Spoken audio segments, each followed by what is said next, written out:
G'day, everyone. Welcome to At This Moment. Let me start again. Hello, everyone. Welcome to At This Moment. What are we talking about this week, mate? We're talking about the new way to receive your food in restaurants. Is this the end of interacting with waiters? We have the government shutdown. We have UPS tragedies in the air.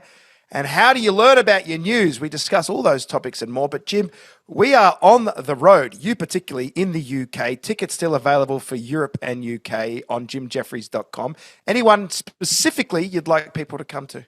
Look, we've got a show in Leeds coming up, which still has a few tickets to sell, but it's like a 5,000 seat venue, so it's a big one. So there's a few there. But apart from that, pretty much all the UK is sold out now. So go to jimjefferies.com if you want to go to the UK. Norway, we have Oslo. That you could move a few tickets. But coming up in America, I've got Reno, I've got Boston. Me and you are going to be performing in New York at the Beacon Theatre. One show only. Get your tickets at jimjefferies.com for January 30th, I believe. Is that right, Jack? Yeah, he says that's right. That is right. And I'd like to push a couple of shows. Lisbon. I'm coming to Lisbon on the 30th of November. Come see me, Lisbon. And Amsterdam, we added a third show on the 12th. So if you haven't got them yet, that is the last and final one I will add. It's not going as well as we hoped. That is what's happening at this time. Get out there and watch any of us live. I'll throw a Forest date out there as well if you like. Forest is in Miami. All right. Hello, everyone. Welcome to At This Moment. At this moment, I am in Cambridge, about to do a show sold out tonight. You're doing the Cambridge Union, giving a speech to the students, eh? I am. My wife is here. She's actually just in the bed, just over there. She's acting like she's asleep. She's listening like a hawk. Are they known for their listening hawks? But Watching, I think. When I wander around with her, I do say, when I went to college, and this is one of the bars I used to go into. And we were on a train. I went into town to a friend's party yesterday. And when we were on the train, it was just, there was a couple in front of us that were so quintessentially rich kid, fucking British going to Cambridge. And it was just like, oh, it was such a laugh. You had to be there. It was so wonderful. We all had such a great time. It was real rah-rah. It was real rah-rah, yeah. And he's like, well, I can't be hanging out with Dennis anymore. Not after what he said to Mitzi. Oh. You know, they were doing all that, right? We were at the head of the river at the rowing, and he was, first of all, he had the wrong shoes on. Oh, what a wanker. Yeah. Looked like a right plonker. Yeah, but I love that. Don't you love that? Isn't it nice to visit that world for just a moment? It's so funny, the rich accent and how it was on the train. It was very clear that she fancied him and he wasn't into her. And she was trying to act like, I've got this outfit, but I don't know if it looks any good on me. She was just waiting for a compliment. He's like, oh, well, that's life. Well, when you're shopping on a budget, you tend to not look as good. Does my head in. These are the people that judge the way the rest of us speak. Right. Well, I, at this moment, am here in New York City. I'm in the United States, where the government has finally ended its shutdown, which has caused delays. It's caused all sorts of problems, food stamps. The air travel's been a nightmare. I personally have been affected. Has everyone been paid their money? Has that all been back paid? I think that's going to be worked out over the next couple of days. But Jim, I'm an immigrant. You're an immigrant. Ah, yes. That plaque on the Statue of Liberty: bring us your hungry, bring us your dirty, bring us your unwashed, bring us your media. Bring us your foul-mouthed. Yeah, bring us your foul-mouthed Australians. Bring them. Bring us your derivative hack club comics. Hello. I think she was talking about me there. So, yes. Well, so I grew up. I was thinking about this the other day. I grew up in an immigrant family where my mum's side, I'd go there after school. My mum's side were from Croatia. And I remember being like, man, I hated going to their house because, first of all, they had weird foods that they would buy from a strange supermarket. We had boiled cabbage. We had all this Croatian, like weird soups, stuffed capsicums and whatever. They had assimilated. Well, they're assimilated in some ways, but in others, it's like we had a big satellite TV on the roof, and we would watch like Croatian news all day. Putin. It was just that 24/7. Weird news, weird food. When I was a kid, there was no Croatians that we get in the Croatian channels. That was living. Oh yeah, that was a present that my auntie gave to my grandparents, and it was massive for them. So, but it was kind of bad because they used to watch Channel 10 news, and then they got the Croatian news, and I felt like it diffed them back into Croatia again rather than Australia. But we would watch that strange foods, and I used to make fun of them for it. And now here I am in America. I have a legal cable device that gets me Australian TV. So I've got channels 7, 9, and 10. What are you talking about? What are you doing? Well, how else can you get Aussie TV? I don't think. Look, channel 10, Subi. One of my favourite things is when I'm in Australia is watching Australian TV again. You miss it, and it's all the newsreaders and stuff like that. It's the ads that I like. It's the ads. I just like hearing it. Oh, and you get that guy Kosh, and you get the other girl. What's her name? The one that Sandra Sully. I always used to love the Sully. So she's still going, mate. Sandra Sultry is still divine. What a woman of class. But so I watch a bit of that in the background, and I also order in pies.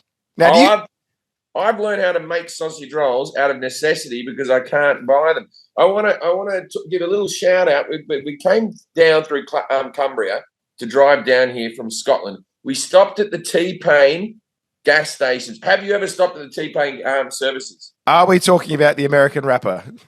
No, it is. There is services in Cumbria which are just owned by one family, right? And they make all the stuff in the services themselves. So you can get a fry up, you can get a fish finger sandwich. They make fresh sausage rolls, fresh pies. They have cakes. Then they have a supermarket that would rival Air One, as good as Harrods, off to the side with the butchers and all that type of stuff. It's a magical services. Anyone who knows them will know exactly what I'm talking about. I had a Cumbria sausage roll, one of the great meals. It was butter pastry. Very good. Very good. No, I respect that. So you order in sausage rolls and meat pies. I order in sausage rolls and meat pies. So I have, in many ways, become my grandfather, which is foreign news service, strange foods shipped in, twisties, whatnot, snakes alive, Maltesers. Because my son loves red frogs. I get him red frogs all the time. That's like one of his things from Australia. He prefers Australian candy and all that type of stuff. He sort of keeps it to himself. I don't think it's cool. It's cool to be the kid who eats Cadbury's and stuff like that. Yes. So unfortunately, my shipment hadn't arrived, and I was like, the pies and Aussie snacks. And these are late. Were they? Were they frozen? Frozen pies. Frozen pies. Nothing special about them, but just a taste of the footy, like a 4 and 20. Yeah. Love it. So I'm not going to name the pie company, but I got an email updating me where my package was. Yes, okay. Here's the headline in the email. UPS shipment delays. Bracket. A plane blew up. So that catches my attention. Yeah. So obviously, at the same time this was going on, there was the Louisville, Kentucky UPS plane disaster. Yes, so I'm thinking, my God, my pies are on that plane. Okay. I didn't know it had valuable cargo. Let me read you the email that this guy who owns this business has sent out to all of his customers. Okay. Tell me if you think he might need a HR person to be hired. Here we go. G'day, pie lovers. All right, already good. There's been a tragedy. There's been a plane accident. A plane smashed to the ground. People have died. G'day, pie lovers. It doesn't start with. It is with deep regret. Yeah. Dear valued customers, I'm writing with a heavy heart. No. G'day, pie lovers. Look, I understand brand equity and maintaining sort of consistent copy. Yeah. But g'day, like even in Australia, you don't find out bad news from the doctor like, g'day, mate, you got cancer. Yeah. G'day, white cell counts. Oh, no. You know how they love that over here about us? Oh, no. So, g'day, pie lovers. That's me. Yeah. A UPS plane crashed at the Louisville International Airport on Tuesday, causing an explosion. And as of Wednesday morning, at least 12 people are dead and 15 injured. At least 16 people are still missing. Not to mention packages gone, which is negligible in the comparison to life. Oh, yes. Just being told that your pies were on the plane that crashed, that's enough. But yeah, you're like, well, I'm still thinking about the pies. But yeah, I guess it is sad facts that the people are dead. Yeah.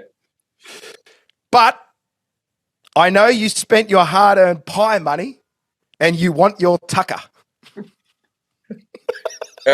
To translate for Americans, tucker is an Australian word for food. We have a tucker box if you live in the outback and you're a miner or something like that, where the food's kept. The canteen, the food store at schools in Australia is called the tuck shop, short for the tucker shop. So there you go. So he's obviously put that in there because he's like, I know I've told you people are dead and missing and there's a fireball, but obviously he thinks his customers are going, I don't give a fuck, mate. Where's me pie? Also, is he just assuming that he only sells to Australia, that he hasn't pierced through the American market in any way? Because he's using words that none of them will understand. Well, even when I saw Tucker, I thought, you're laying it on a bit thick. Yeah. Come on. Okay. Some of you are seeing exceptions in the tracking. If you see that, your package is one of those resulting in delays. As a flow-on result, there have been rerouting shipments and flights, and many of you in Tennessee and Florida have not received orders shipped out this week. He goes on to say, the chances are the pies you will receive in this shipment will be fucked. How does he say fucked? He says fuck. So basically, I think maybe some of the pies were also in that warehouse. You trying to salvage the pies from the wreckage? Is it the same pies? Maybe he's thinking we're trying to get some of the pies out of that warehouse that was affected. Yeah. Or UPS has been grounded and the pies are sort of going bad. I think that has to be UPS is grounded. Well, no, yeah, I don't know. What's the fastest way to defrost a pie? Can't a plane accident, I reckon. Well, hey, listen, at least those first responders, after seeing some trauma, had a nice 4 and 20 chunky steak to take the edge off. Oh, it's horrible, but it smells delightful. They wouldn't have known to eat it with ketchup. They just wouldn't have known it. So we are working around the clock to remake all those shipments that say exceptions in the tracking, and we'll schedule them to send out early next week. And then he brings it home strong. I'm sorry for the delay of the pies. Our hearts go out to those that lost their lives. Thanks. Wait a minute. So it crashed into the shipping center. Yeah, it crashed. And that's where the other pies were. Or he doesn't go into details on that. Maybe the pies were on the UPS plane.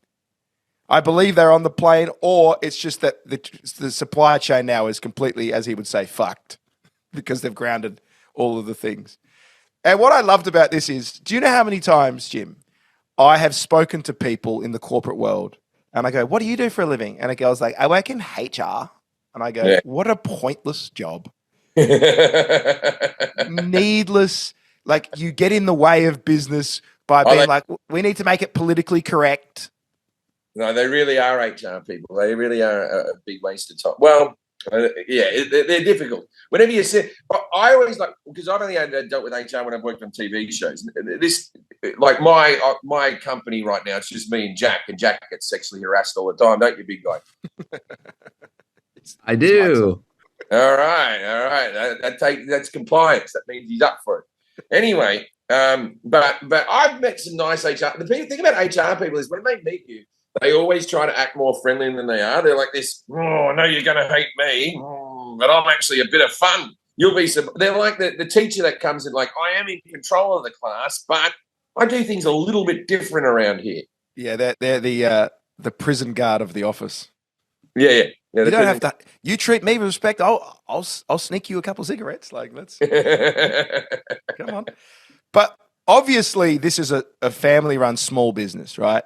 And I was describing it to a friend as, this is a mum and pop shop where mum is dead and pop has autism. And he's not quite sure how he's meant to respond to his customers, because to me, it seems like he's going, well, back in the day, everyone was angry about no updates on tracking. They were like, where's me pies? You need to give me more information. And now I'm giving them information. I'm telling them literally exactly where the pies are, and I'm still the fucking bad guy. Do you want to know where the pies are, or do you not want to know where the pies are? Do you want me to lie? The pies are fucked, mate. I told you, the pies are fucked. Yeah. I'm just trying to keep you up to date. Do they sell things like custard tarts and lamingtons and stuff like that, or is it just strictly pies? What was your order? I just do like a basic 12-pack of pies, party pies as well, just the small ones. Yeah, party pies. Just a little snack. So then I got an update the other day. So this was about 4 days ago, right after the tragedy. Okay. He's come back with a new one. And as soon as I saw it hit the inbox, I thought, someone's complained. Because, listen, I'm not offended, but it did make me go, whoa. I didn't like was the start of Hello Pie Lovers. Personalise it. Hello Pie Lover. Why does it have to be a blanket email? Act like you're writing to me directly. You can't have that many orders. Pie Lovers. So the new email comes through Monday, 10th of November. I thought maybe he's had time to reflect and go, listen, I didn't mean to make light in any way of... It better start with Struth, Pie Lovers. It's been a hard week.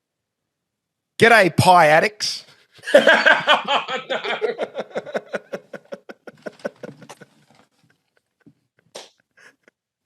Wait for this. Remember that UPS plane that tragically crashed last week? Question mark. No. I've forgotten that. News travels so quick, it's already been replaced. That's chip paper. Turns out that set off an old domino effect. Flights got reshuffled, FedEx and UPS chucked up delay warnings, and now the fucking government, yes, the politicians fucking suck, have shut down, grounding even more flights. So yeah, we're in a bit of a logistical clusterfuck pie. So he really said fuck this many times in the email. I don't even know what this pun was meant to be. He meant to say logistical clusterfuck, and he goes logistical cluster fuck pie. Fuck pie. He makes it all populated. Okay. The bullshit kicker? None of the carriers are covering the delays right now. Their warning of delays takes out the responsibility, which makes the shipping as risky as trusting a seagull near your chips. It's as risky as trusting a seagull near your chips. He's not wrong. You can't trust a seagull near chips. You've got to hover over them. We are hustling hard to reorganise your pies, replace affected orders, and keep fresh pies flying out the door. If you're not absolutely desperate for your pies this week, I'd recommend giving it another week to dodge the chaos. Thanks for sticking with me. He's basically saying, go get an empanada. It's not the same thing, but close enough. Yeah, no, but he's cooking pies like a maniac. Like, I feel like he would have only lost 10 orders or something, right? He can't be that big a business where that day he's putting out more than 10, 20 orders a day, right? I have no idea. Truly. I'm not going to tell you what this business is. Is. In his kitchen, right? It's a guy in a kitchen. God bless this man. He's doing good work. But why do you think that John's gotten involved? He seems to have gotten worse. The second email is worse than the first one. You said that someone's complained. The second email... No, that's what I'm saying. I thought it was going to be, I should just let you know, my language is a bit fruity with the chaos that was going on and the death. No. He doesn't give a shit. He's there for the pie lovers. And the pie lovers want to know where their damn pies are. Are you ordering more? Oh, listen, I'll keep supporting this business. You got to wait for this shipment. Yeah. Thanks for sticking with me through this political circus that's killing small business. I promise the pies will be worth the wait. The funny thing is, on Friday, I asked all of the AI engines, when do you reckon this shutdown will be over? And hey, check out this result. Grok says, my prediction is the shutdown ends by November 13. ChatGPT told me it will end on November 17. Perplexity said the most likely date is November 24 or 25. So we'll keep you updated and we'll see which one of these ChatGPT type things is right first. It's AI and the pie business working alongside of each other, helping each other, using the AI as a tool to actually produce pies. Is there a chance that ChatGPT put together this email? That's what I want to know. No. There's no AI that would chat with high pie addicts. The world's fucked. Everything's fucked. can't get your fucking pies. But this is everything. I'm making fun of it in some ways, but in other ways, the world has become so corporate managed. Like everything is corporate speak and GPT speak. That even though there was a tragedy, this made me laugh. I'm going to support this company. This guy's a battler. He's working hard. He's putting that email in together. You know why he's doing it? He's fucking covered in flour and gravy on his shirt and all that type of stuff. The place is a fucking mess. He does it all from his kitchen. There's no way he has a factory. And what makes me laugh is, do you think on every other tragedy there's been, as far as like crashes, has there been shipping updates for like MH370? Do you reckon? Okay, so you reckon like during 9/11, his email was even more sort of like, ugh. No, this is like on September 12th, your stockbroker's like, not going to have any reports for you today. Yeah. Unfortunately, my computer is fucked. My computer is fucked. Hard drive is fucked. Can't even get lift up to computer. No more up. Dust all over spreadsheets. Cough, cough, cough. It's like, yeah, man, I've seen the news. And this is the other thing about the world today. In the past, we would find our news at 6 p.m. Yes. From a guy with a moustache with a soothing voice who would tell you everything that happened in the day, and he would put it through a filter that had been carefully managed. And this tragedy happened today. These scenes were reported earlier. The news was facts given to you in a very direct way without too much emotion. And curated to 30 minutes. Here's what happened. Okay. And so at 6 p.m., you've probably come home from a long day, you've had a beer, and you're kind of ready to take information. The strange thing about the world today is you can find out about a plane disaster at 8 a.m. by opening up your phone like this, and you get an email from a pie import company that goes, 16 dead in plane crash, your pie's fucked. It's like, look, the way that we find out information now is madness. How many guys do you reckon forgot an anniversary and then that plane crash went down and then just the fucking gift I was getting you, the flowers I was getting you, the perfume I got you, fucking crashed in this bloody thing. Fuck, the world's fucked, ruined everything. Yeah, you just need you just need to make a fake shipping document. One of our listeners right now is listening to the podcast going, oh fuck, is it too late? I can blame the plane accident. You had to get right on there in 48 hours. You had to be fast. And I think the shipping's going to be done forever. Like I ordered some T-shirts from True Classic the other day. I just needed some white T-shirts. They told me it could be 4 weeks. So get your pie. The government shut down. No, because they've grounded UPS because of did you see the video? The engine just fell off on takeoff. Right, it just wasn't screwed on.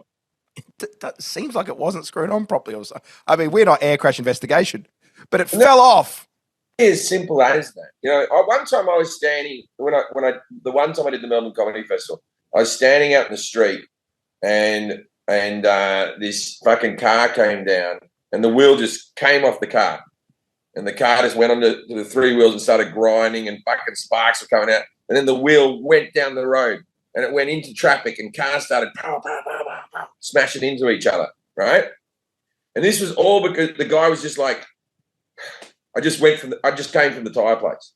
I just had my tyres done. Caused a huge. They just didn't zip it on. Hey, even in the F1, they stuff it up sometimes. He put the things on. He lightly screwed on the bolts, but never did the tightening bit. He just forgot on one wheel. News story. I need to give you another story to react to quickly, actually. Okay. Related to this air crash. Okay. So we mentioned the shutdown. The shutdown went for 42 days. I don't understand the government shutdowns, to be quite honest with you. This is the second one that's happened in the time that I've lived in America. And I sort of get it, but I don't like the government can't get along with the other government. And so they say, we're going to stop paying government employees, and sort of they try to smoke the other party out. So who has conceded? What's happened? I'll read you the news. This is from the New York Times. Senate passes bill to reopen government amid Democratic rift. Day 41 of the shutdown signalled an end in sight to weeks of gridlock. 8 members of the DNC supplied the critical backing. So 8 Democratic senators broke ranks with other Democrats and said, enough of this. People need to get their food stamps, etc. Yeah. We need to just... Employees need to pay. Christmas is coming.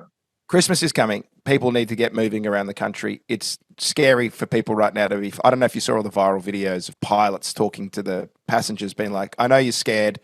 We do have people in the towers. They are paying attention. Because I think a lot of people thought like, oh my God, they're flying blind up there. Yeah. Which, a side note to that, don't you think United, Delta, American, the major ones, should just employ their own people in the towers? Like, why is that even a government service at this point? Shouldn't they just provide their own staff?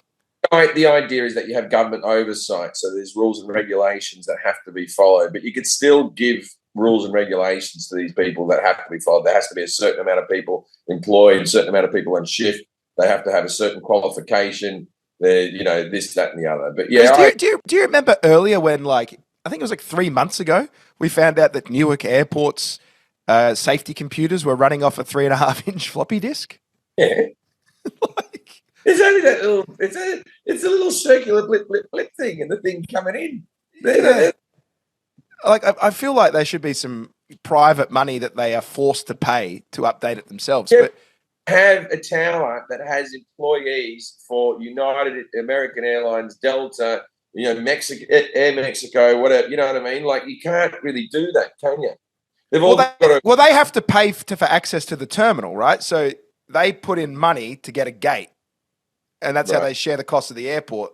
They lease the gates, and that's why the bad airports, that's the bad things like Spirit, get the ones that are out when you need to take a bus.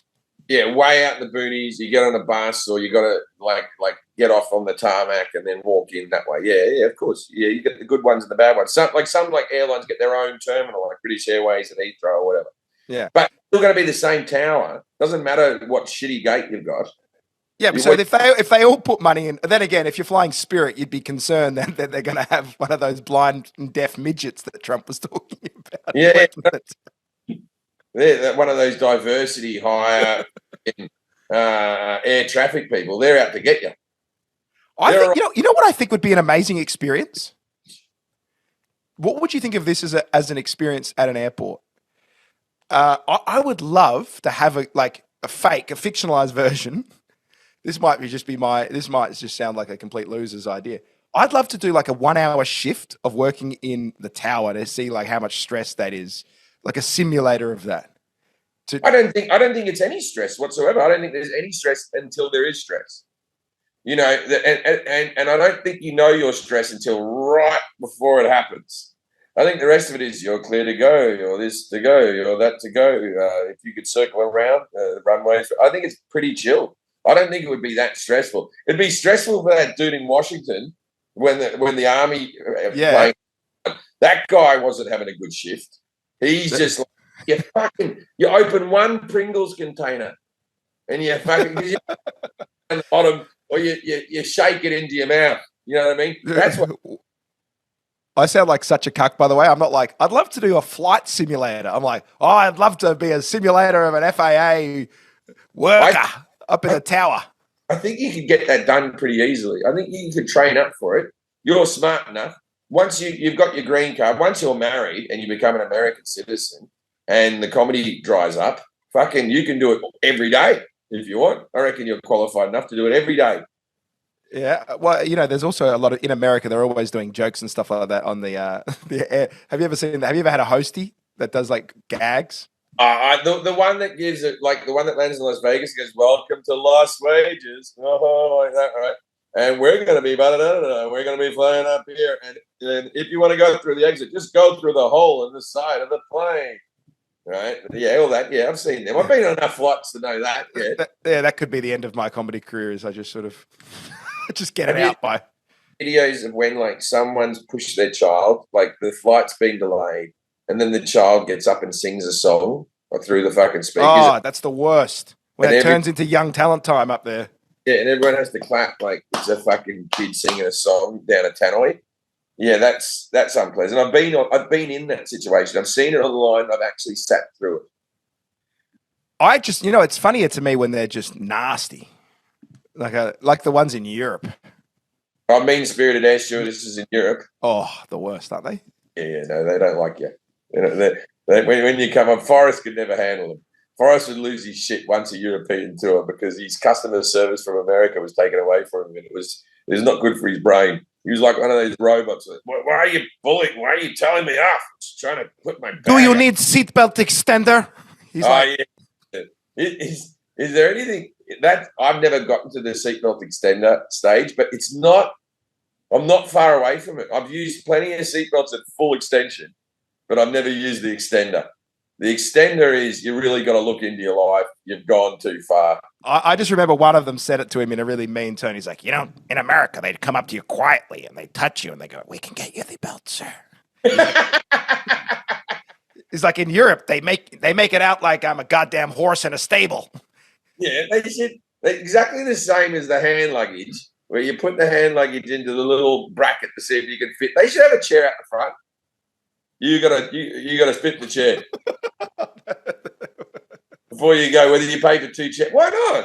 It's no different than the bag. So instead of a scale, me being told off for my bag we were in Europe. My bag was 2 kilos over, and each day it was like you have to move something. So I moved stuff into my backpack, and then I carried a shopping bag full of different shit as well. And you do all these different things, and then at the end of it, you're 2 kilos less, but the weight's still the same. It's still on the plane. If you're humongous, what you're telling me, like maybe in a discreet room, maybe take them off to a room and make them sit. Oh, well, but then we'd all know what that is. You go, "Oh no, you've been taken to the chubby checker room." Yeah, the chubby checker. What a great reference. Chubby checker doing the twist. Yeah, if your belt's doing the twist. Come over here. Second, you got to purchase a second. Chubby Checker's backup band were called the Fat Boys. It was Chubby Checker and the Fat Boys. Was it? He's the guy you need to promote it. Bring out Chubby Checker if he's still alive. Let's see you do the twist. You have to be able to twist in your seat. Because listen, it is bad over here in the States, and we are going to carry on talking about this government shutdown. But in the meantime, I might as well put in, while we're staying on topic, this Trump administration thing about chubby checkers. What's happened? So it says now, Trump says US visas can be denied to fat people from now on. Do we have our weight on the visas? Well, you have an interview, right? Trump's a fat man who's very clearly on the Ozempic, who's lost a bit of weight from the Ozempic. But when he was, I remember, what's his name? Sean, who was the press guy? You know the guy. Yeah. Sean Spicer. Sean Spicer. I was interviewing Sean Spicer, and I said, I said that Donald Trump is 4 inches taller than me, and he says he weighs 5 pounds less than me, and I'm not having it. And he was just like, well, that's what the president said. That's what's happening. And I said, yeah, but he's not that way. He's not. He goes, why are you so concerned about this? Why does it matter? And I go, because if he can lie about this, he can lie about anything. So we've got a bloke who lies about his weight always. That's his thing, right? Look, I'm not immune to trying to Jedi mind trick people about how good my body is as well, right? And he's telling people that they're too fat. So what's the cutoff? 300 pounds? I don't know what the cutoff is. I was seeing the article here, but I imagine there's something here about like we've already got fat people, and we need to keep the Ozempic and Wegovy for our people. Stop letting the fats in. Maybe they're coming here. They're taking our Manjaro. Yeah, they're taking our Manjaro. Here's the thing. All right, for the fats, right? If the fats want to come into America, maybe you can't come in if you're over this weight. Let's see how agile they are, because it's more a problem that they're frail and they can't move. So they can come into the country, but they have to come in with illegal Mexicans. You know what it could be like is when I was in a rowing team. ICE people will think they're one of them and let them through. When I was on a rowing team, we used to have after parties. Yeah, and this is awful. Like I'm talking when I was in grade 11. You mean after parties, after a race? Yeah, there's a thing called the Head of the River, and it'd be a big. Like, each school would have a party, and it was like the time when the rowers were like, you were hot shit if you were in there in the eight. Party with the other rowers. And what they how you row. Rowing guys are always nauseating people. Yeah, so I'd never done it before, and then I went to my first part. I went to my first one. I wasn't in the first 8 or anything like that, but they put 2 oars up on the door, and I was like, "What's that?" And they go, "If a chick can't get through the oars, we say no to those oars." I agree with everything they said, except for you don't have to call them oars. Well, they were just looking for a rhyme, weren't they? You know what they're doing if they can't get through the oars. But then like a fat dude would come, and they'd be like, "Hey!" They'd open it up and be like, "The boys." Yeah, but he could be white. He could be Jack Arnold Schwarzenegger, and he's through the oars. And so that's essentially become the new policy of the United States. It reminds me of the Ali G thing, where he only lets in the fit immigrants, like the sexy girls. So we got to figure out. First of all, we got to find out what the weight is, or whether it's because if it's on the BMI thing, it can be completely off your height to muscle. If you're a big muscular person, well, I'm morbidly obese according to BMI. Yeah, you are. According to me too. both BMI and eyes. And I'm not a scientific measurement. I just have eyes. Yeah. No, I don't have BMI. I have eye. The eye test. The eye test. You're just obese. You're not morbidly obese, are you? Yeah, I think I'm a high end of obese because I've got a high muscle density, Jim, for a powerful glute. How much do you weigh? I'm like 86 kilos. So that's like 190 pounds? Yeah. 5'11". 5'11". All right. I'm 205, but I'm 6 foot. So that's about right. So here's the directive. A directive from the State Department. So, by the way, we're talking about the government shutdown. And when the government opens up, this is the kind of stuff they'll be looking to enforce. It's weird because they're both talking about there's food stamps for Americans. So maybe, again, they're protecting the food supply because it's obviously lacks in abundance here. Yeah. Indicates that people applying for visas to the United States may be rejected if they have certain medical conditions on the grounds that they could take up domestic healthcare resources. This is what we're talking about. But it's private healthcare. If they've got their own insurance, it's all paid for healthcare. So what the fuck are we going to, you know what I mean? You can't get into them for doing that. You must consider an applicant's health. Certain medical conditions, including but not limited to cardiovascular disease, respiratory disease, cancer, diabetes, metabolic disease, neurological disease, mental health conditions. The announcement then goes on to mention obesity, stating it can be connected to asthma, sleep apnea, and higher blood pressure. Can be connected. It is connected. All of these require expensive long-term care.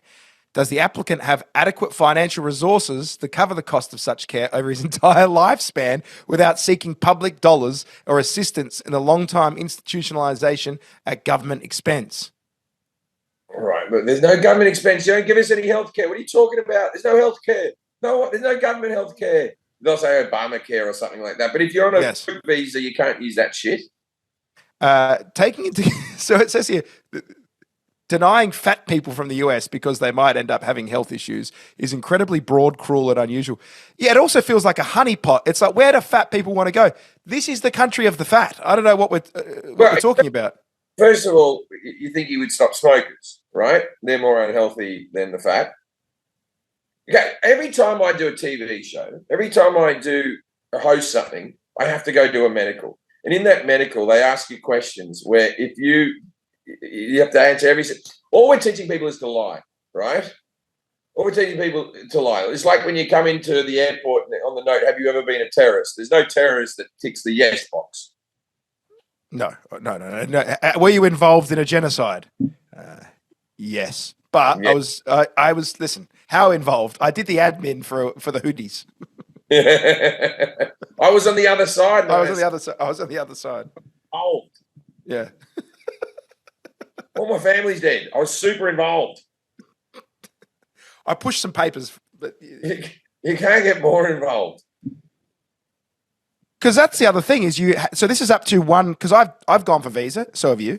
Yes. So you have an interview. So that means that there has to be a visa guard, let's say at the London embassy, who's like, give us a twirl. Give us a twirl, yeah. Touch your toes. like a little door to go in, give them the fat chair to sit in, bring the tape measure. Like there should be a tape measure that if it doesn't get all the way around, Right. uh, Because ultimately it does come down to one person. There's one person's opinion. Because I don't know if I don't want to do my I'll tell you one of my jokes I do in stand up, but I really believe this is an idea. Is so my view on healthcare in America, because this is going to be the big topic over the next couple of years, is I always say if you want healthcare, you do have to care about your health though. So in countries with socialized medicine, we actually do have, and I've noticed this, way more culture of shaming people who are obese, smokers, and doing reckless behavior. So wear your helmet, don't smoke cigarettes, don't be obese, because we're paying for that. Yeah. I used to get frustrated. When I lived in England, I used to find it so funny that they always used to, because, it is public healthcare, they always used to rag on smokers they go, the average smoker costs the NHS 10,000 extra pounds than a non-smoker, because of smoking-related illness that the government, that we, the people, have to pay for, right? But cigarettes cost £1 a packet, and they sell them for £20 now. So that's £19 worth of tax. Take up another, let's say £15 worth of tax on a packet of cigarettes. The average smoker throughout their lifetime spends a couple of £100,000 on taxes, extra taxes. My argument is, they've paid for their cancer. If you're saying it costs $10,000 more, we need these smokers. Otherwise, just stop taxing the cigarettes or stop selling cigarettes completely. Also, they'll probably die younger, so they require less money in elderly care. No money from nursing homes. If anything, we need more smokers. Right? We need people to drop dead at 75. For the economy. Yeah. So the thing I was going to say about this is, they did a fat tax here in Britain when I lived here, where they started adding 15% on to Mars bars and Snickers and stuff like that, and they did it because they said it'll stop people. Do you really think an extra 5p onto a Mars bar is going to stop a fat fuck from eating the Mars bar? It wouldn't stop me. If I want a Mars bar, I'm going to have a fucking Mars bar. You can't upcharge by 5 cents, and then my limit has been reached. Yeah, if anything, you need a subsidy on healthy foods. You need to make the healthy foods cheaper than the Mars bar. But even then, people say that. People like their fucking Mars bars. I think they've made some good steps forward with smaller Coke cans. Getting rid of the big gulps in New York, those real big sodas that are ridiculous. But like when America talks about freedom, right? When you have socialized medicine, the point of freedom is it's like, yeah, it's up to you. You That's why they have the big gulp and the treat your body like shit, because you're paying for it ultimately. Okay. So this was my healthcare plan for America. It is free universal healthcare because it's a human right. Yes. However, if it is on the government dollar, you do lose your freedom. And so, this joke I've been doing, I really believe in this. When you scan a QR code menu at a restaurant, the front camera scans your face and AI analyzes it and limits the options on the menu by what it sees. Yeah, I've been moving my son over. Where fat people start taking anorexics out, like, look, I need you to look at this, I want the cake. I keep on moving my 4-year-old over. I can eat whatever I want off the kids' menu. But there's something to that, isn't it? Because if you want it paid for. When were you a kid and cakes were fucking a foot tall? When were they this tall? When what were do you they mean? 7 layers, 8 layers? It used to just be maybe 2 layers with a bit between. The cake would be about that big. Maybe a cake would be 3 inches high. Yeah. And you'd have a slice of cake. Now you go to a party and they slice it, and there's so many layers that when it comes out is this big fuck off wedge that just goes dunk on the side. Layers. 3 maximum. 3 maximum. That's all the layers you can do. You can put that up there with the trend. My least favorite trend in the world of food was the milkshakes with fucking marshmallows, pretzels, cake in the thick shake. Just make it a good thick shake and leave it at that. We don't need that bullshit on top. Draw and suck chunks up. So Yeah, actually, It's that's it's the Instagramification of food. A blended up Snickers bar inside a milkshake is a fucking delight. Now, I'll tell you where I go wrong. You don't need to put whipped cream on top of it. It's already got fucking ice cream in it that's been blended up with milk and a Snickers bar. What's this extra on top? I don't want that. It's for Instagram. The icing on a cupcake used to get a knife and they smeared a bit of icing on. When do they start piping it into a fucking turret on top of the cupcake? No one likes it. It's just visually appealing. Everything's for Instagram. It's not good. You can't, if you hold it and you eat it, then people think they're intelligent by ripping up the bottom and making a sandwich. You're not meant to make a sandwich, just a layer of ice. That's what I'm saying, is everything now is geared toward the image and the photograph as opposed to the actual use. Yes. You know, the basic use is, you know what's tastier than all those bullshit trend cakes? Is the Country Women's Association's most basic scone with a bit of butter and jam and cream. Oh yeah, lovely, lovely bit of cream. But it photographs like shit, so no one's interested in it anymore because life is all about snapping a picture than actually enjoying. That's what's terrible about everything. And you see it here in New York. There's a line 200 meters long because this place does a sandwich and the photographs look incredible. Or like, oh, you've got to get the croissant at this very trendy bakery. Mate, they're all fucking good croissants. Have you got a bagel store since you moved there? That's the thing about New York. Americans can't do bread, but for whatever reasons, they can do bagel and pizza bases. That means they can do bread. Oh, because you've got Jews and Italians, so. Jews and Italians, yeah, but they can make pizza bases and bagels second to none. Fantastic. Can't do a loaf of bread to save their fucking life.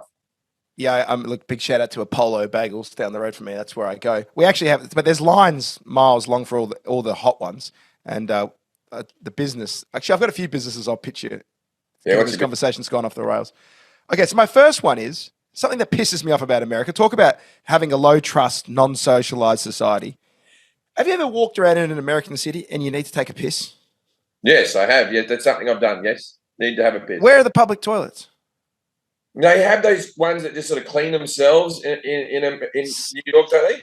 No, you can't find them anywhere. And I realise in Australia, one, we have the public toilets, but two, we're a pub system, and pub means public house. So really, if I need a piss, I'll just walk into any pub, have a slash, and get out. America is so geared towards toilets for customers only. And so you have to buy something. And when you're busting for a piss in the city, you're like, well, I don't want to piss on the street. That's why, because everyone complains, oh, New York, Chicago, these cities, they smell of piss. Well, give people somewhere to piss. I got caught pissing in an alleyway in Amsterdam about 15 years ago. Just needed a piss behind a dumpster, not pleasant, right? A cop car comes up with the lights on, and I'm mid-piss. And the Dutch cop comes out, and he fucking tells me off. And this is what he starts with. He goes, where are you from? Because once he realised I had an accent, he couldn't actually give me a fine or anything like that. There's nothing to be done to a tourist. Yeah. Well, so this cop was like, why did you piss like that? You should just pay 10 euros to piss on a prostitute. Yeah, piss on a prostitute, right? So he goes, so you think this is smart and clever to be pissing on the streets? But I know my voice still. So you think, what it is like that? It's more like this. Ish. So you think it is clever to be pissing on the street? Is this something that, where are you from? And I said, Sydney. And he goes, would you piss on the streets of Sydney? And I went, no, I would never like that. And then he goes, then why would you piss here? Right. And I went, I'm so sorry. I just was full. I couldn't find a place. I'm just talking my way out of trouble. Right. But the truth is, I pissed on the streets of Sydney plenty of times. The people who do it the best, the British got so sick of people pissing, they just had out the front of nightclubs just big plastic fucking urinals that you can just walk up to. Yeah, you see them all over Europe now. They set them up for the night. Yeah, set them up for the night. It's got to be a hard shift when you come out. So here's my idea for people in New York or other cities. This is, you remember George Costanza had an app of all the best toilets around, and it was in Curb Your Enthusiasm when they were doing the remake of Seinfeld. George Costanza was organising an app with a rating system for all the toilets around New York. I am building on Costanza. Eh? Okay, I actually forgot about that when I came up with this, so that is annoying. but my one was this. You just be happy I've done it because the comments would have told you. They would have told you. I know, but this is a little different. This is mine. So I was so busting that I went into just a random coffee shop and it was toilets for customers only. So I bought like a pastry, it was like a little pie slice. And I quickly downed it, and then I go, "What's the toilet code?" They go, 9252. I go, "Thank you." Went in, used the loo, and then I wrote down in my phone, Red Bakery 9252. And then I thought, what if we created a Google sheet? You've just told us, is that the actual code for the Red Bakery? No, it's not. It's not the Red Bakery. I wouldn't give it away for free because you got to sign up to my premium. Right. That's for the Patreon. So I wrote down 9252. And I said to a friend who lives around here, I go, "Hey, if you need a piss, 9252, right?" And then we were like, what if we put together a Google sheet of all of the toilet codes for the bathrooms in New York City at these sort of like busy coffee shops, the Starbucks, whatnot. And then we were like, yeah, but you'd have to be careful with who you hand it out to. You want high trust people only because you don't want to be a pig. You don't want this to be public. You want people to... It'll be nice for when you get there. Yeah. So this is where my IP comes in. To be accepting people. You have to accept people, but this is where my idea comes in that I think makes it brilliant. I don't know if you've ever used a Lime scooter or a Lime bike, but at the end you have to take a photo of the way you left the bike and that you've put it back in good order. Otherwise you get fined. So in my system, after you've used the loo, you have to take a picture of the bowl and upload it to make sure you didn't leave piss and shit everywhere. And if you did, you're no longer in our group. Right, but how, like, what's to stop people from saying it was like that before I got there? You got to take a before and after? Yeah, what, like a rental car? Yeah, before. You got to go around and do some nicks and stuff like that? Look, it may be, listen, people listening to this will probably say, just buy a fucking coffee, you cheapskate. But I like the idea. Yeah, 9252. Because I can't tell you how many times I've whipped it out and I've had to go down an alley. And I don't want to do that. I want to beatify the city. And so, okay, so on the app, who would pay? How would the app make money? Would you pay for this? Well, this is what I mean. At the moment, it's just a Google sheet for friends. But I guess if you wanted to crowdsource it, then businesses could charge you, instead of having to buy $5 on a croissant, they could be like, it's $2 to use our loo, and they could advertise their prices around town. I don't like the paying for a toilet. You do that. I don't want to pay for a toilet, but like, listen, if you want the companies on board, maybe it's $1. Across Europe, I've still got to keep euros in your pocket to have a piss, where they should have a tap system for the piss. Yeah. So maybe it's $1 for a number one, $2 for a number two, and different venues can sign up across the city. I'd rather it be free like Australia, but listen, we are in America. We are in America. I know Mundani, because Mundani's one over here. We've got a communist in charge of New York. How are you in that New York? Now that you've got a communist, look, I like Mundani. I think it's good to shake things up a little bit. I think he's in the right direction. I don't like the defunding of police, and I thought that was one of the things in New York that they did really well under Giuliani, was to get a whole lot of cops out there and actually keep the place safe, because before that it was a bit of a fucking shit mess. So you don't want it to fall back into that, but it is. Yeah, look, how are you feeling? How's it down at the cellar? What's the chit chat about the new man? Oh, I think it's very divided. That's for sure. There's old Democrat people really don't like him and think that he's overpromised and he won't be able to deliver any of this stuff. Other people think it's hope. It's a message to the Democrats at large that we don't want establishment people anymore, like Hillary Clinton's, and this is the Bernie Sanders sort of wing winning. I think that it's a message to the Democrats to change path a little bit, go in a different direction, because what you're doing at the moment isn't fucking doing anything. Well, it's for both parties, to be honest, which is identity politics, and God willing, where hope is over and that economic populism is back, and that people want people to come in and make adjustments to the cost of living. And that while you're in power, do everything you can to make it cheaper for us, because it doesn't matter who you fuck, what color you are, or what you were born as. what we are is poor. That's the one identity that we share. So whatever leader that really understands that and tries to help people out financially is going to win the next election. And that's the scramble right now. And so there's the left-wing version of that. Then, whoever the right-wing... Keep taxing the rich more because the rich are... Because I've said this before. The 1% isn't the problem. It's the 1% of the 1%. It's the Amazons and all this type of stuff. The Donald Trumps who aren't paying taxes. I pay all my fucking taxes, man. I pay all of them. And the top tax bracket in America is outrageous. Well, but here's the problem with when it comes to the taxing of the rich, right? That 1% is... This is the problem of living in a globalized world, is that countries compete with each other to have these companies headquartered and based there because these dogs can flee and move to different countries. So then countries rat each other out by offering a lower tax rate and go, fine, they'll come here. And then the billionaires go over there and spend their dollars. And so we're in this shitty situation in the globalized economy, which is what both parties have wanted since post-World War II. It's about, we're all one world. Well, when we're all one world, then people can go and fucking headquarter in whatever bullshit nation that they make up. So if you close the borders down or you charge, so there's a lot of talk from like Yanis Varoufakis or like Gary Stevenson, which is if a company wants to operate in your country, you just have to say the cost of operating and even having customers here is X, Y, and Z, or you don't get access to our market. But this isn't an economics podcast, and I have an IQ sub 100, so I can't really play that out. But what I can tell you is that when Mandani said this is definitely anti-America in my mind, the America that I like, which was, we will prove there is no problem too large for government to solve and no concern too small for it to care about, which is, that's a very big government, non-traditional American idea. But if he does want to solve small problems, give me some fucking toilets, man. Oh, the toilets. That's just my pitch to Mandani. You should enforce, because if he says he's going to activate the government, you should make a rule that people have to be able to piss in an establishment. But then homeless people will be in there shooting heroin. So, that's the problem. Toilet's small enough so the fats can't get in there. Keep them at home. Keep the fats out of the toilet. They make a mess of the joint.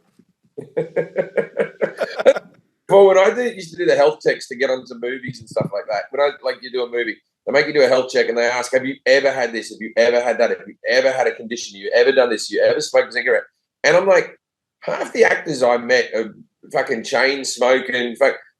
I did the same health check that John Candy would have had to do to get on movies. And I sometimes had to do another medical check because I didn't pass the first one. You get what I'm saying? Yes, yes. Who is the doctor that approved Chris Farley for a film? Well, maybe they just made a higher premium. You've seen some fat extras in your day. Actually, you actually come to think of it, in the background actors are normally quite fit looking. You never see like a rotund, just background actor, unless like they have those stock images that they need for fat person. So when they have here, Trump bans fats, it's just a picture of a morbidly obese woman looking at the camera like, that has to be a person. Yeah. That's an interesting modeling gig you get. We need you to look sad and obese. We'll give you $250. What's the article? It's about how people like you are banned from the country. Yeah. So this is to stay on the point of like the globalized economy. Let's finish on this story. Subway, since going to prison, has gained any of the weight back. Who? Jared from Subway. Oh, is Jared fat now? You know what happened to him, right? I know what happened to the kids. Yeah, he was a pedo, so he got sent to prison, right, for doing pedo-like things. But you reckon Jared's gained it back? He might have gotten jacked in there.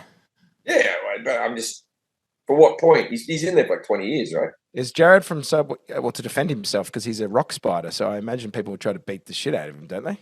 Yeah. Like, it's amazing he's lasted this long. Gained weight in prison. Has Jared gained weight in prison? This is what Google says. When Jared Fogle first went to prison in 2016, sources indicated he gained 30 pounds, reportedly due to binge eating and depression. However, in a handwritten letter from November 2021, Fogle stated he has a rigorous fitness routine and is currently in shape. I run 5 miles a day and I'm the most healthy and in shape I've ever been. Oh, another attack on Subway. If he didn't ruin their brand already. It turns out not eating a foot of bread has been good for his diet. Would you believe that? I did love that period when Subway was like, we're healthy. It's a foot of carbohydrate. My wife's naked over there. She just came out of the shower. Hello. How are you? People want to hear your lovely voice. Hi. There we go. Animated woman. Always very lively. I thought you were going to say that's one way to lose your appetite, but that would have been me. Oh, I'm ready. I can look at her naked all day and put up with it. No problem. And yet the listener is stuck with your low-lit face with your baseball cap against strange curtains. What's happening? No, that doesn't. So let me finish on this story. It's bad. Backlit. Well, it's 3:30. This is England. It's dark already. So let's finish on this last story. And we were still doing the government shutdown, but who gives a rat's? It's opening up. The Democrats. They'll shut it down in 2 more years again. They'll just keep shutting it down every now and again, and we'll go, oh, what are you going to do? So this I hate. You're talking about a globalized economy. If you want to shut something down, we should shut this down. Right. New York City chicken joint employs cashiers zooming in from the Philippines and still wants you to tip. Okay. I've got a lot to think. Okay. This thing of turning the iPad around with the 20, 22, 25, they start at 20, right? Mm-hmm. You're only meant to tip waiters. I do it because, I'm a very good tipper in restaurants. I'm a very good tipper. I tip about 25 in restaurants. You got me, you're doing all right. But when I'm buying a Subway sandwich and you turn it around in the 20, 22 and 25, we're doing this for fucking everything now.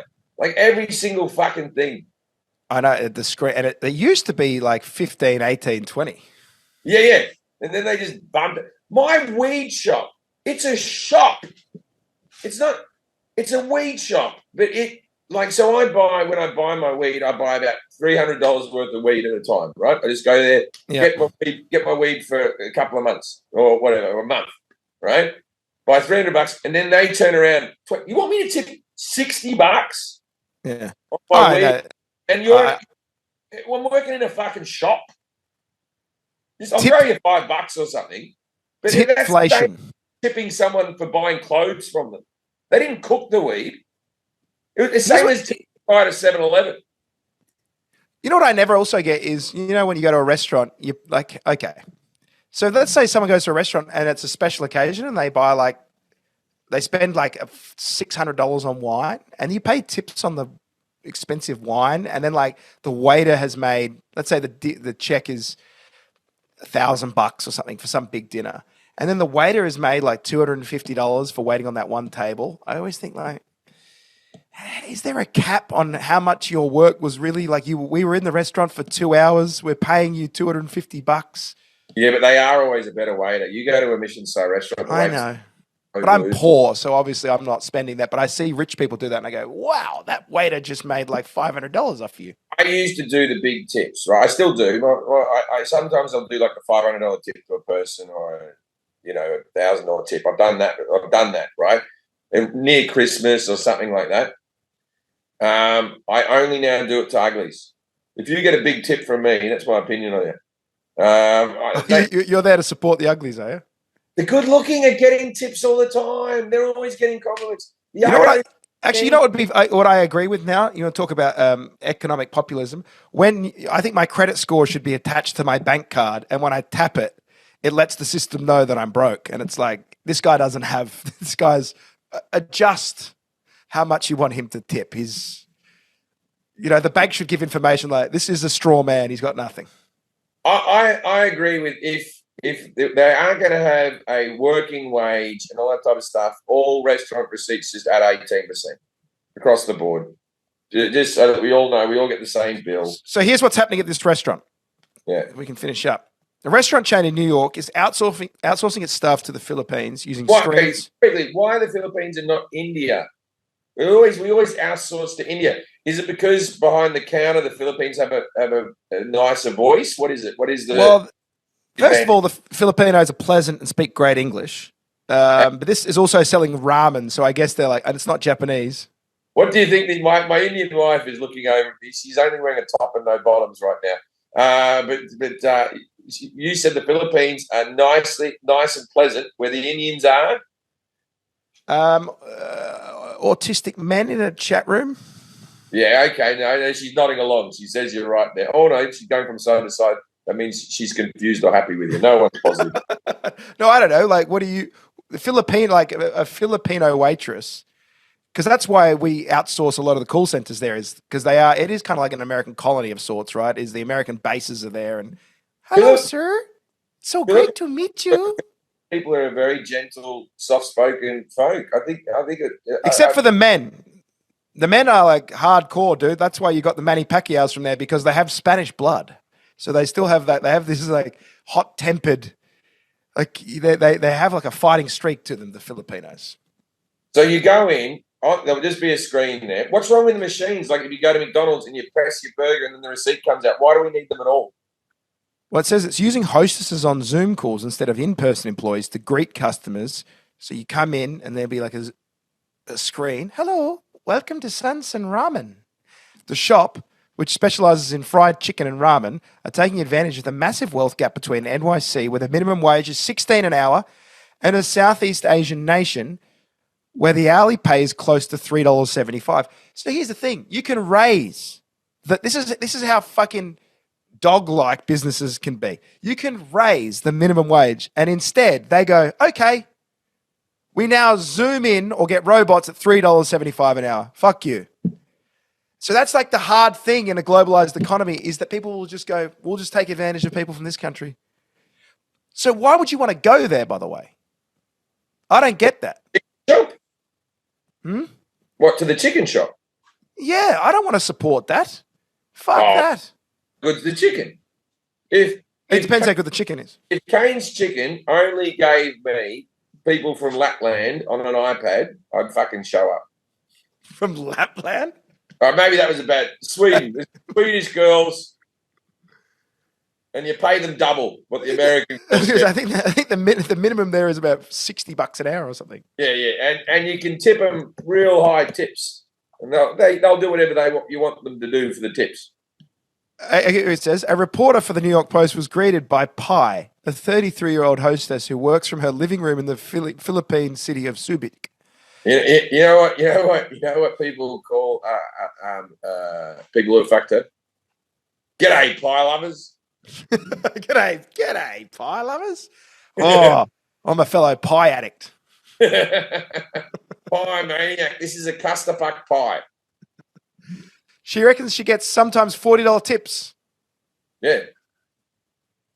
Because guys are going. So basically, we know how this will work, is that guys that love Asian women that don't want to travel anymore are going to go in there, eat fried chicken and treat it like a date and go, show us your tits. I'll give you $50. I'll tip you $50, show us the tip, and the next thing, what's the code for the bathroom? That's me. No, it's me sneaking in, and she's going to be like, excuse me, sir. Customers only.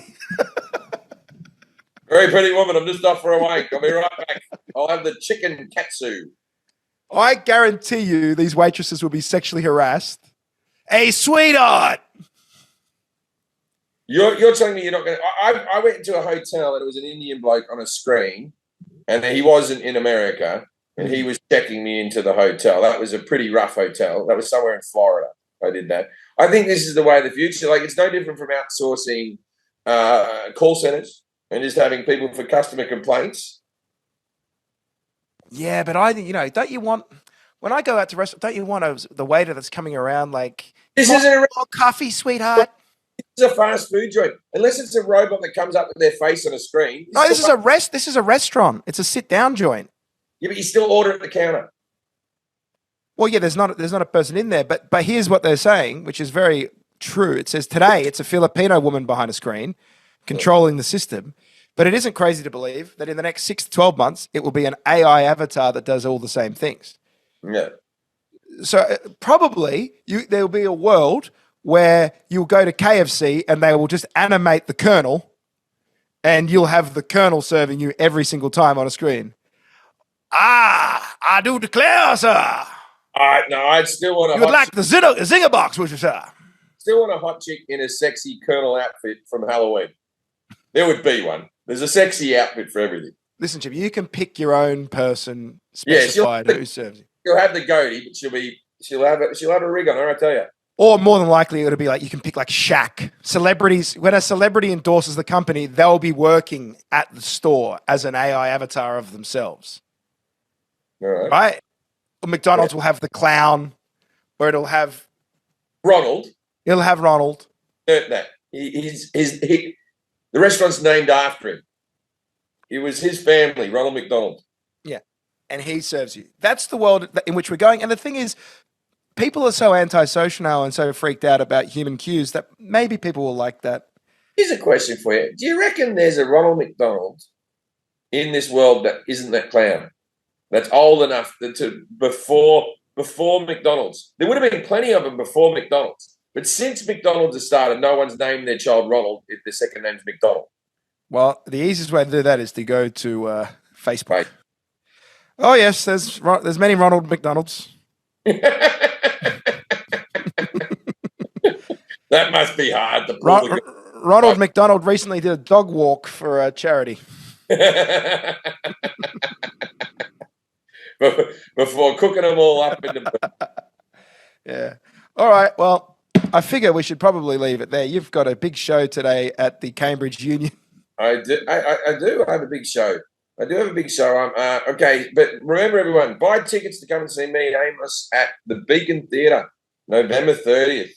We're going to be there, and I'm also going to be in Boston that week, and then Reno's coming up. Reno's still got some tickets to sell. So Reno, Boston, and New York, and I've got some Fantasy Springs. I've got a whole lot of stuff that I probably mentioned at the beginning of the podcast. Tickets will be 50% off because Jim will be zooming in, and he'll be played by a Filipino man. Hologram machines, where you just put a hologram machine. Yeah. He's deep into that. Howie Mandel's deep into the hologram machines. No, it would be great if you outsourced to a Filipino called Jin Jeffrey. Jin Jefferies? Who zooms in for all your shows. Gun very bad. Gun's no good. Oscar Pistorius can't run. Upper Gunter. I don't know, it's a Japanese guy now. Upper Gunter, upper. All right, that's what's happening at this moment. The government has reopened. Good on those people. Who knows? The devils will be in the details. I like other people you get your news from a pie man, and some people get their news from us. So that's second. The people who haven't watched the news that don't know about the FedEx plane actually crashing into the building will just be like, wow, what the fuck? You know, isn't it good that we teach people? My God, I hope that isn't true. Enjoy the rest of the UK. Thanks, mate.